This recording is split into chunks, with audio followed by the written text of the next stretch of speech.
I can be, at home on a weekend and, in some ways feeling like I'm doing nothing with my life, because I'm home and I'm off this weekend. And then you scroll through social media and you press play on a video and all of a sudden you realize like, oh, that's your song and that's your voice coming out of those speakers. And you made that video and you realize, no, I actually got to be a part of worship happening in so many more places. Hey, I'm Andrea Olson. I've been leading worship and training worship leaders for nearly 20 years, and my mission is to support worship leaders just like you in volunteer-supported ministries because I know what it's like. I've been there.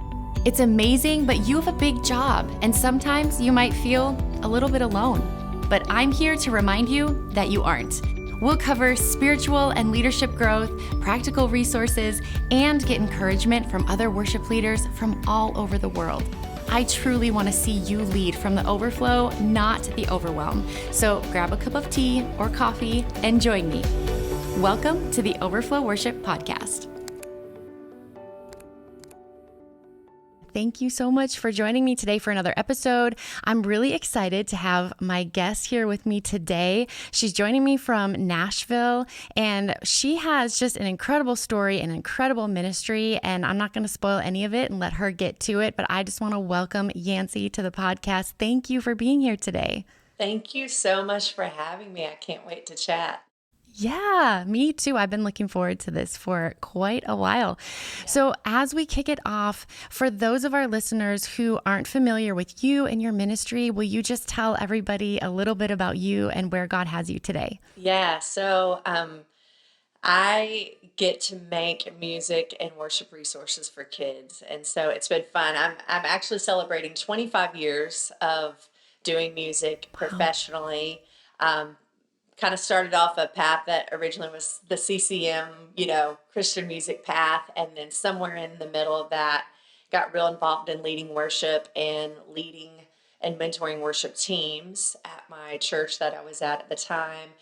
And just God started ordering my steps. And it finally got to a shining light moment of just God making it clear that he was sending me on the path of making music for kids and families. And so that's been fun. I think we're like, this might be like year 14, 15 of being focused on kids. Wow. And just I'm passionate about helping them just learn to be the worshipers that God created them to be. And so I write songs and make videos that churches can utilize to make worship happen.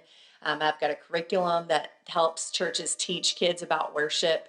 And then I get to travel as well and lead worship at special VBS events and summer camps and special family worship nights, kind of concert experiences at local churches. And so it's just a lot of fun. Wow, that is incredible. And it's so needed. I love that you have poured your heart and your life into raising up the next generation because we're not going to be here forever. Yeah. And if we don't pour into the generations that are coming up after us, then I believe that we have missed an opportunity. And so I just thank you, first of all, for pouring your life into kids, having kids of my own. We have 3 girls, and to have people like you who are genuinely devoting, their hearts and their lives to cultivating an atmosphere of worship in, churches, but also just through music that you write and release that they get to play in our home and sing along with. I love it. And so I just, first of all, thank you. Thank you so much. You're so welcome. It's my greatest honor. I like to say being the soundtrack to your days is just the best gift, and getting to be a small part of just what families are, doing as they live life and play music in their car and in their homes and what happens in a church. It never fails. I can be, at home on a weekend and, in some ways feeling like I'm doing nothing with my life, because I'm home and I'm off this weekend.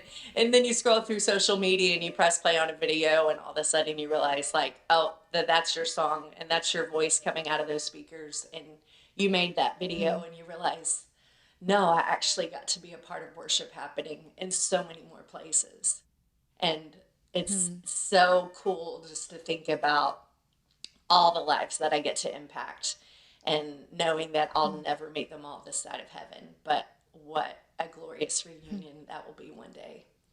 Meeting those people that I got to Yeah. be a part of their journey with knowing Jesus.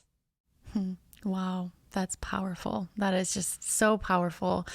I would love it if you would tell us just a little bit about, when you realized your calling as a worship leader and just kind of a little bit more about your background. Yeah, so I grew up a preacher's kid. My dad has done children's ministry my whole life, and been around the family ministry space. So that was something certainly I grew around. But I like to say, like, I've known since I was single digits, God put me on this earth to do music. It's never like a specific time, day, or place where I'm like, oh, it was in this particular moment, like it can't. But I think once I kind of started doing some things with music, it just became a awareness that I had in my life.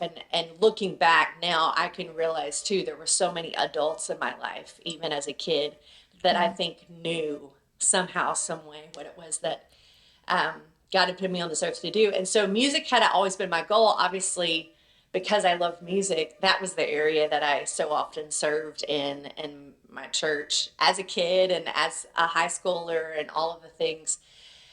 And so I think it was probably, I mean, it was when I was in high school that I probably started leading worship, being the front worship leader for like our middle school class at the time. I had, played keyboard and always been on worship teams and played in worship bands and stuff.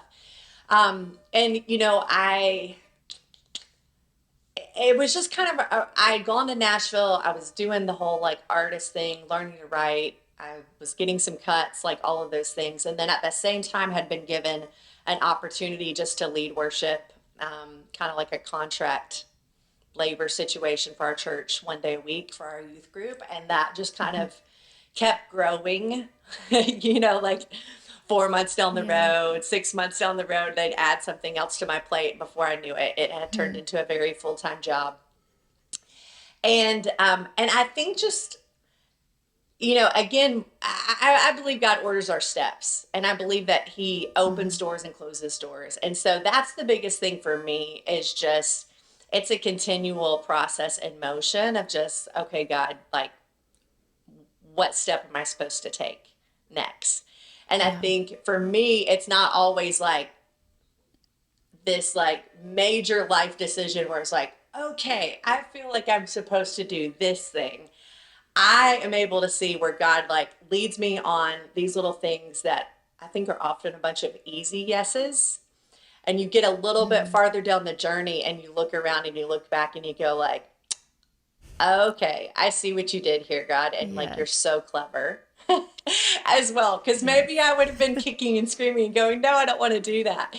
But in his kindness, he leads me on this path where then I just go like, yeah, it's so obvious and it's so good. And so I think for me, especially over these years that I've been focused on kids, I think just my passion for worship, my passion for churches being intentional to really cultivate a heart of worship within their church and within the generations that they have under their care.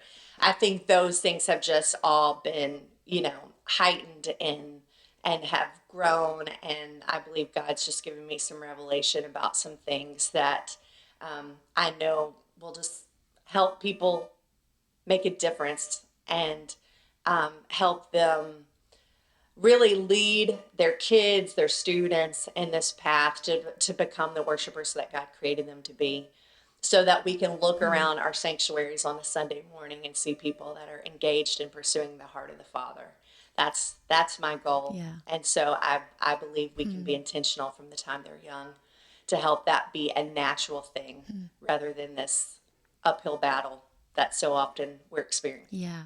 Absolutely. That's so powerful. And I love what you said about like the step-by-step process of your journey, because isn't that just like God? Because I think I've always said for me, if he would have told me like what I would be doing today, I would have said, oh, I don't know. Like, I Yeah. don't know if I can do that. And it's like, but those small, faithful yeses along the way are so intentional and Yeah. wise and clever on his behalf, because Right. he knows that we maybe can't handle all of it right then. Yeah. But then, like you said, we look back and we're like, wow. And isn't that just like the process of teaching people about worship, right? Like, we can't just dump it all on them at once. It's, the Lord giving us wisdom to meet them where they're at, Yeah. and then walking them through the why. And that's what I want to launch into, is talking a little bit about your book. So for all of our listeners, Yancy has written a book. It's called Sweet Sound, and it is just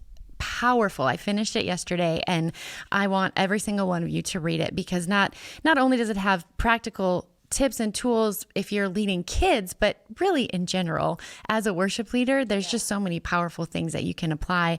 And so the theme that I saw throughout that I loved was you constantly address the why behind the what, because it's so important for us to know that our people need to know that, Yeah. right? The people in the congregation, whether it's kids or youth or adults. And so let's launch in. Let's talk a little bit about your book, and, maybe to kick it off, what are a couple of the main themes that are woven throughout the book that you really hope readers will take away?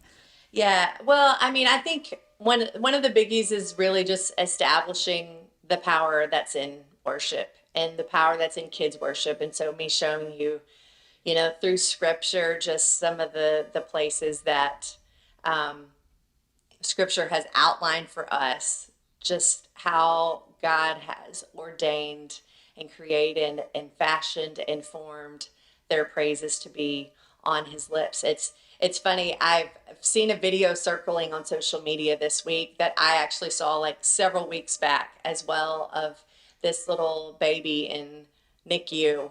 And the dad is holding it, singing it, and the baby like lifts up its hands. And I think that video is a perfect demonstration of what these scriptures are trying to show us. And what I know to be true because of the rooms that I've been standing in when a group of kids are just singing to the Lord with just such sweetness and sincerity. Like, I'm convinced, like, it's the greatest sound in all the world. It truly is the sweetest sound to just hear a group of kids that are just crying out to the Lord and singing his praises. But that's the thing that we were put on this earth to do. And so just helping establish that for churches. I think another biggie in the book is just helping churches ask the question of what kind of adult worshipers do we want to have in our church, and really gaining some vision and some clarity there.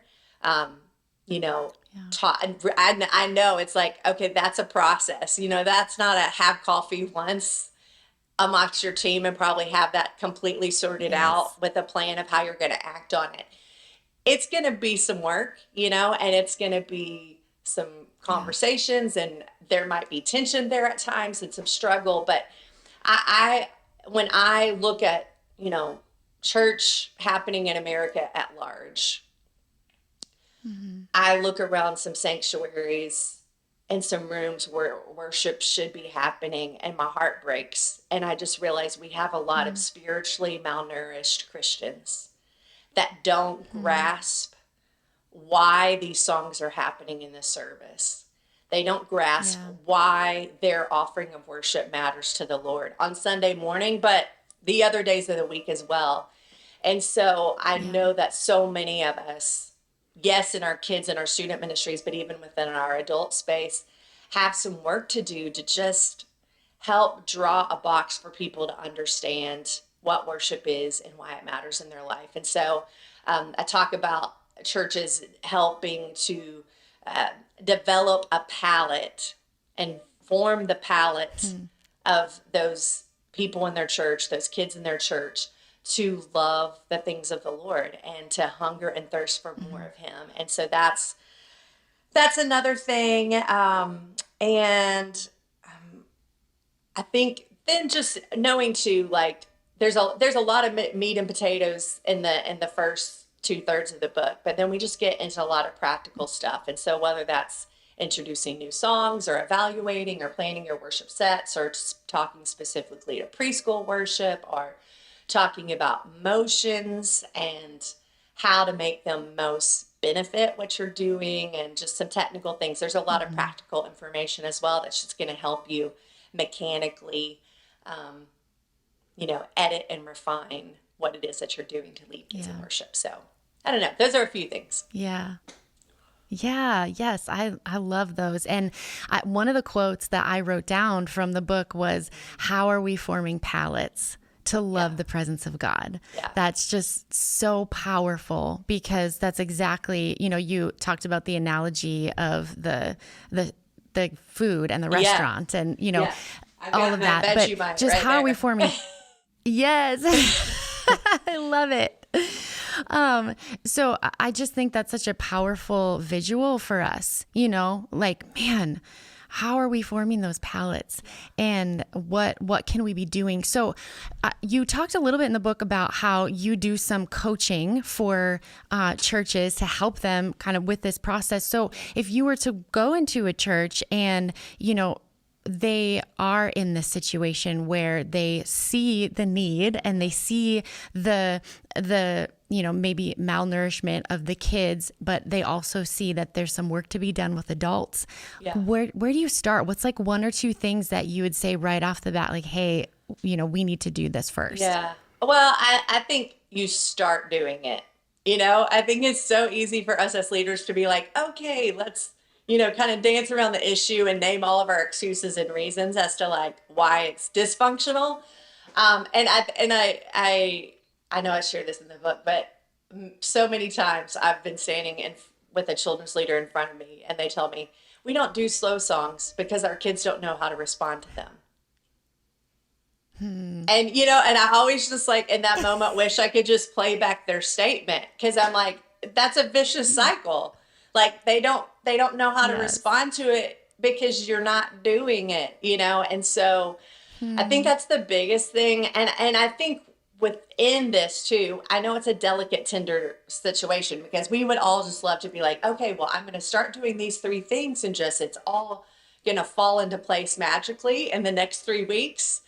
And it's not, especially when you've been in some of these phases where it's not happening and maybe worship hasn't taken place at all, or you're that scenario where we've only been doing the super fun, high energy songs with our kids, and we've not done a, more heartfelt, slower worship song. And, with that, I just like, you've got to start.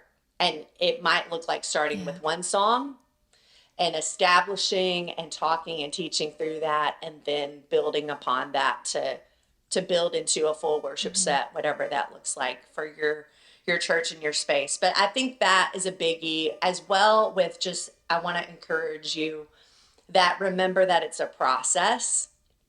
And I think even in those instances where like you make some changes and the way that I would share some things in the book, and you're then just like, but I'm not seeing the change that I wanted to see. But it's like, I kind of talk about it related to like your flower bed, that you might have in front of your house. Like we all would love to have like yard of the month,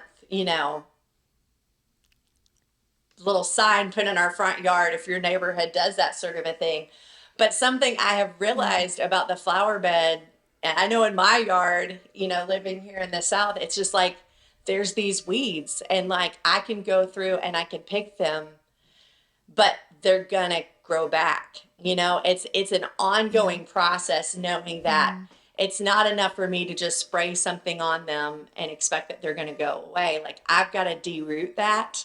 I've at times got to add some fertilizer and maybe some specific food for that plant to grow. I'm going to have to water it, and we would so love for it to just be this like one and done experience that we go out there April or May, make it all happen, and we're good to go. But no, it's like, no, every week, every 2 weeks, I'm going to be out there having to do something to remove the stuff that I don't want to be there so the beauty can be experienced. And so that's just my encouragement. I feel like it's very much a don't get weary in well doing, Hmm. moment there to just realize it's a process, and especially when you're undoing a lot of learned behavior that wasn't accomplishing what you had wanted, especially.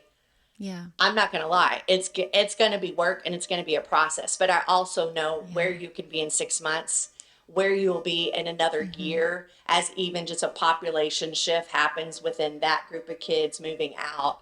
You being more Mm. intentional in some of the other classrooms leading up to this point. So who's coming into that class?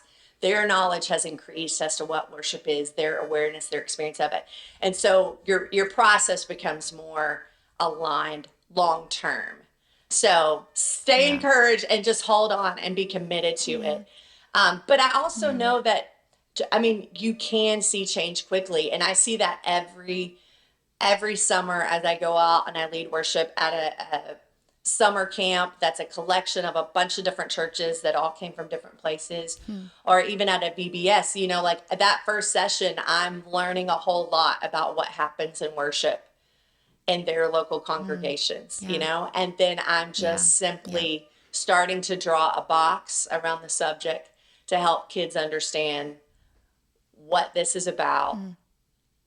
why it matters, what a step Yeah. is that they could take in that next session. And then I'm able to see, even over the course of those 3, 4, 5 days, their their understanding of worship has grown, therefore their expression of worship is also growing.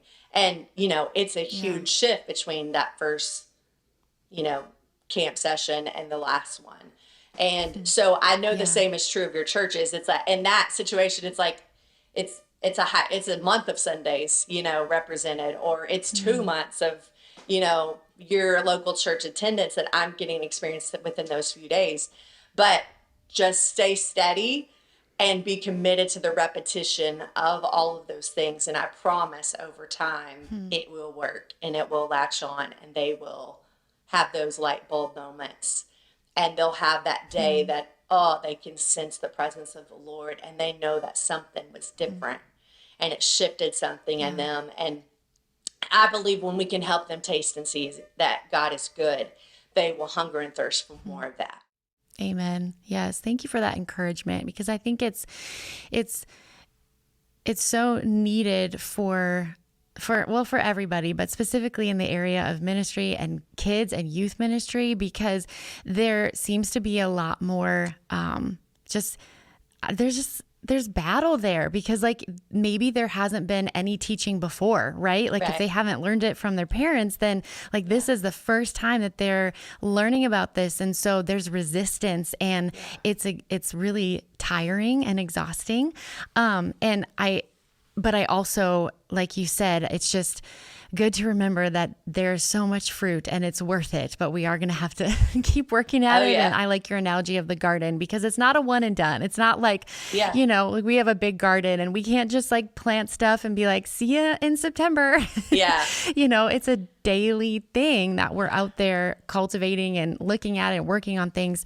But I thank you for that encouragement and that reminder that it is a slow and steady thing. But, for me, it's been fun to watch the growth in our own youth ministry over the last year and a half. I've been helping them get it going again Yeah. after COVID and just kind of some staff changeover and everything. And now Yeah. my daughter is in youth group. And so that's even more fun Yes. to get to do it with her and watch her. But it's Yeah. like, I was just talking with the youth pastor a couple weeks ago, and I was like, hey, look, there were like 4 more kids that were like genuinely engaged Yeah. than the last time. Yeah. And even though it's not a fast thing, Right. like we're Yeah. slowly growing and cultivating this love of worship and understanding of what it really is. So, Yeah. And yeah, you saying that, like, that reminds me too, because I know for church leaders, those that are carrying major weight, they can be mm, so easily discouraged by just looking at, like, yes. okay, this is our goal and this is our vision and this is how we want to see this happen. And you can get so caught up in the midst of the busy of trying to happen and just looking at it going, well, we're not where we want to be yet, that you so often lose Mm. sight on the growth that's happening. And so I do encourage Yes. leaders like, okay, let's reflect back on last week or the last month or in the last 3 months. Okay, what is the growth that we've seen? And I think it's important to remember that and name that. And just like you said, Yeah. there were 4 more kids this week, because I think remembering those little steps of growth is huge to helping you realize, no, we are in the process of accomplishing that big Mm-hmm. vision. Yeah, Yeah. we're not all the way there yet. And it might take us 3 more years to get all the way there. But oh my goodness, Yeah. look at what God has done and look at the growth that I've Yes. seen. And I know when we stop and just remember that, it becomes Mm. fuel to the fire to just motivate us to keep going and keep plowing that ground and planting that seed, because it will be watered and Mm. it will grow and it will take root. And Mm. I am at a point in ministry too where the kids that were preteens when I first started doing music for kids, they're all in their 20s, married, have kids, have jobs now. Mm. And it's been fun getting some messages from them in the past year, where one of them was like, hey, I'm sitting in the Mayo Clinic.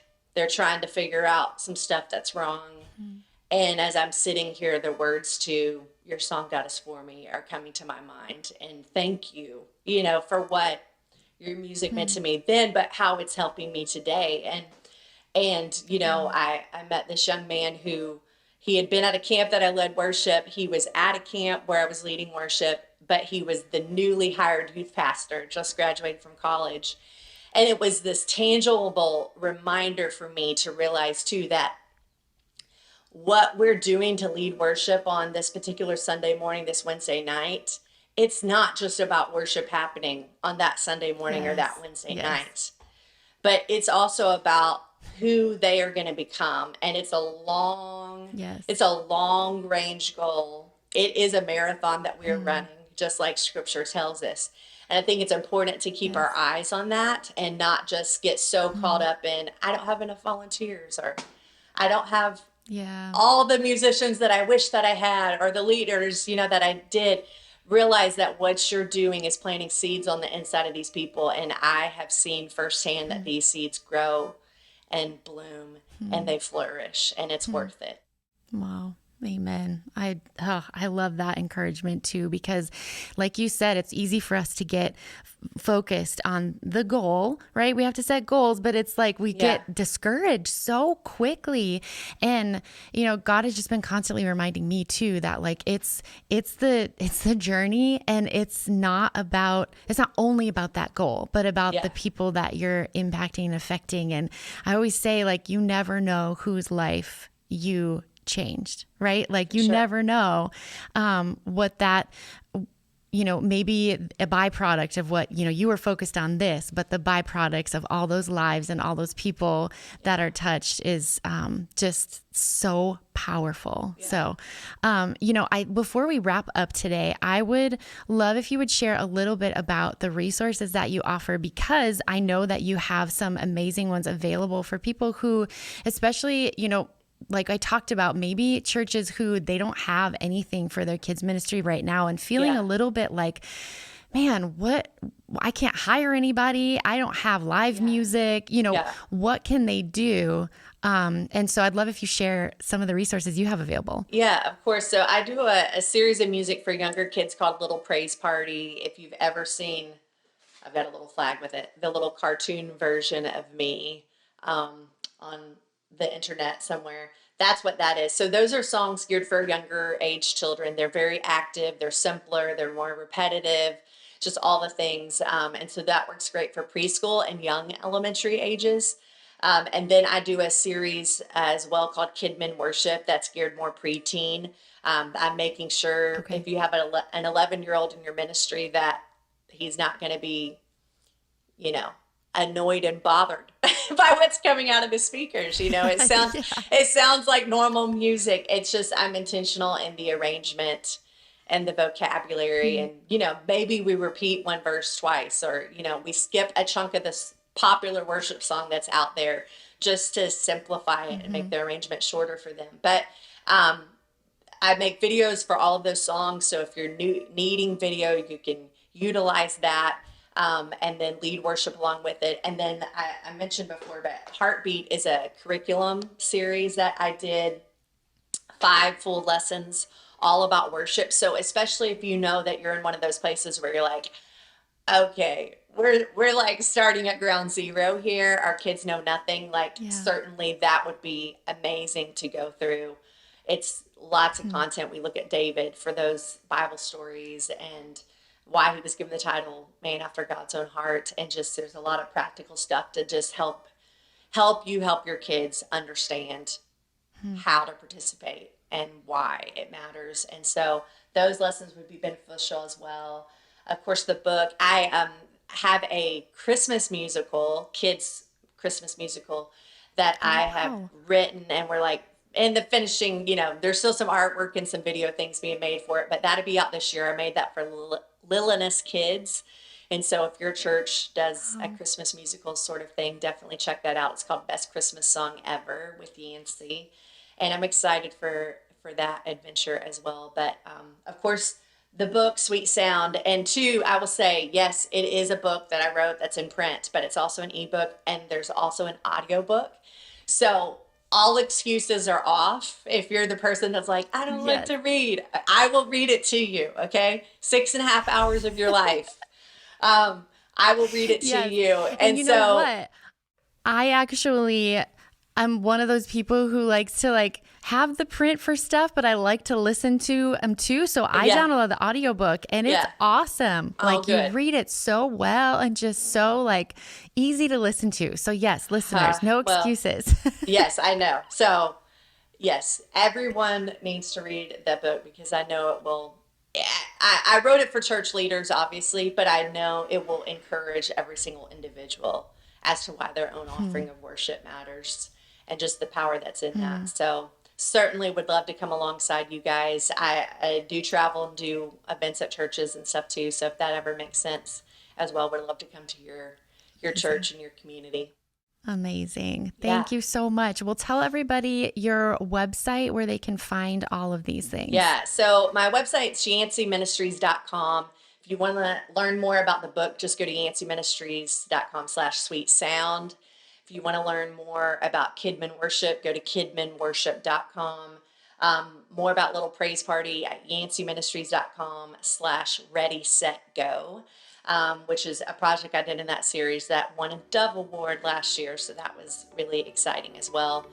And if you want to learn about Heartbeat, go to yancyministries.com/heartbeat. So would love for you to hop on Instagram or Facebook and follow me there and stay in touch. Yancy, not Nancy, is my username, and would love to meet you guys and talk about this more.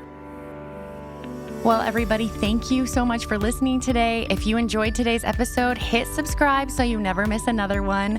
And you know what? We want to know what you love about the Overflow Worship Podcast. So please write us a review and tell us. And actually, your reviews really do help us so we can create relevant content and reach more people. And don't forget, we've got a free gift for you, my plan for creating a great set list every single time while streamlining and working smart. It's yours for free when you visit overflowworship.com/setlist checklist. All right, everybody, that is it for today's episode. Until next time, be blessed.